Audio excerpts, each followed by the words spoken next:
So welcome all to the Live, Life and Learn channel. And today we're going to be talking about a very relevant topic, which is how to make 2026 your year. So let's get right into the video. So 2026 is coming, and I want to ask you a simple question. Will this be your year, or just another year that passes by? Because here's the truth. The year itself won't really change anything unless you change. And what changes is what you do, how you think, and how you act. So I want to share the framework that I use every year to make any year a winning year, and how you can make 2026 yours. So, number one, reflect and learn from the past. The first step is reflection. Before you charge into 2026, have a look at 2025 and be brutally honest with yourself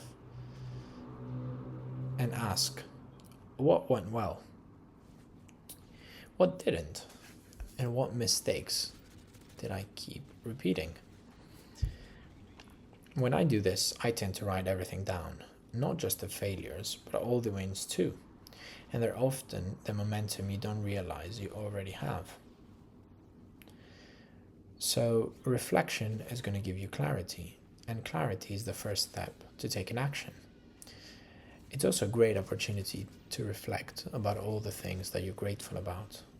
For me, I'm extremely grateful I got the job that I wanted this year and managed into a training program as a doctor. I'm extremely grateful to my family, who is very, very supportive and who I love very, very much. I'm also grateful that I met my girlfriend, and she's been wonderful and supportive. I'm grateful that I've had so many days out with my friends, and they are also very, very positive, a very, very big positive in my life. And so this reflection gives me clarity, but it also allows me to feel gratitude for everything that I have in my life. Number two is finding your big why. As we outlined in the previous videos, is that you ask yourself, why do I want this year to be different? It's not enough to say, oh, I want more money or I want to be healthier, because that is not a targeted goal. You need a deep, more personal reason, and something that fires you up even when motivation fades during the year. For me, it's not about earning money or hitting milestones. It's about having freedom to focus on what matters and to spend time with the people that I care about, and to grow relentlessly and as much as I can within this year. I also have various exams to give. I have an interview, and I've got to finish my master's degree and write my dissertation, all while doing this at the same time. But I have a why and I have a target. So my why is my anchor. And when things get hard and distractions creep in, the why is what keeps me forward. So number three is break your goals into micro goals. So having a big goal can be very overwhelming, which is why I break it down into micro goals. So instead of saying, oh, I want to get fit or I want to get a six pack, I say I aim to work out 4 to 5 times a week. And instead of learning a skill, I dedicate 30 minutes to an hour a day just recording videos and hoping to improve my speaking skills.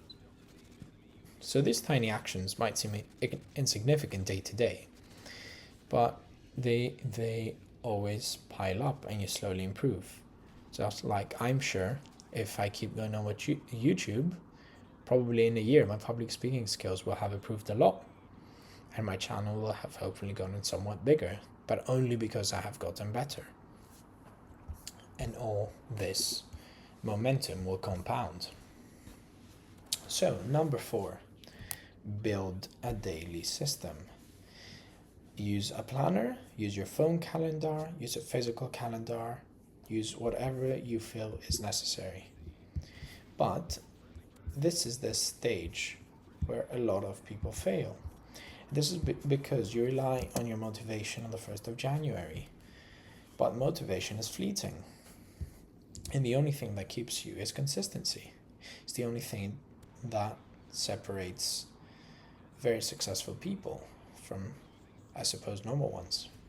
Is creating daily systems, like planning your mornings or prioritizing the important tasks first and tracking your habits. Even small wins, checking off one task is important and it gives your brain a boost.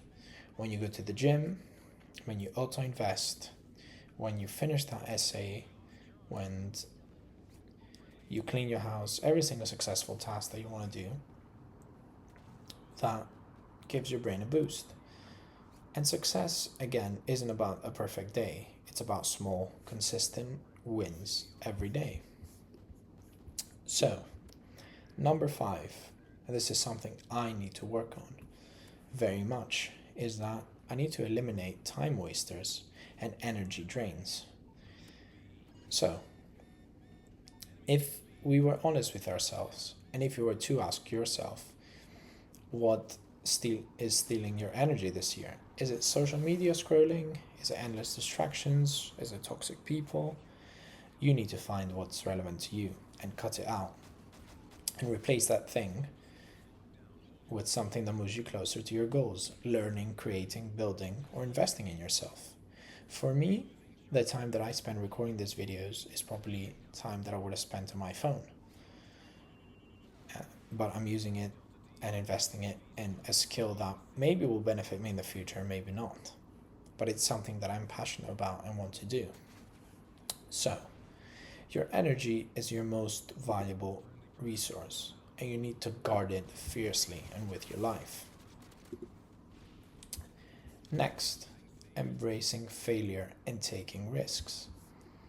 Here's the truth. You will definitely fail, and you will make mistakes. You will stumble, and this is where growth happens. Just as I discussed in the previous videos, when you don't fear failure and you actually attack it relentlessly, you learn, you adjust, and you improve. And I'm inclined to say that the rate at which you fail is the rate at which you'll improve. If you keep making mistakes, but also studying them and learning from them, you will improve so much you won't even recognize yourself. So you shouldn't fear failure. You should study it, you should adjust, you should learn. And then you should take calculated risks. Because comfort zones are for spectators. But champions and successful people, they step out into the unknown. And they fail fast, but they learn faster. And then they scale their wins. Finally, the last way to make 2026 your year is to be present and to protect your foundation. So, this means sleep, exercise, nutrition, and spending time with loved ones. These aren't optional, they are the foundation. And showing up consistently, being present in your life, giving your best effort, that's what makes a year extraordinary. And perfection doesn't matter, presence does. And what I want to add is, I know this is a channel about improving yourself, but it's also about living life. I think what a lot of self-improvement channels miss, and what I could never do, is, while I believe I dedicate myself to my craft to quite a large degree, is that I refuse not to spend time with my friends and my loved ones and my family. Because at the end of the day, life is short. And spending time with your loved ones and investing in experiences is really invaluable. And spending the time we have on earth with people that we love is something that will never fail you. So, here's the framework for making 2026 your year. It's time for you to reflect and learn from your past. It's to find your deeper why and double down on that. It's to break your goals into micro steps and things that you can follow every day. It, it's to build a daily success system by being organized. It's to eliminate distraction and energy drains as best as you can. Is to embrace failure and take calculated risk and attack your mistakes relentlessly. And finally, protect your energy, be present, and spend loads of time with the people close to you. If you commit to doing these things, not just for a week, but for months, but consistently, 2026 won't be just another year. It will be your year, and you will be proud for all the work that you've done. So thank you everyone for watching the video, and I will see you in the next one.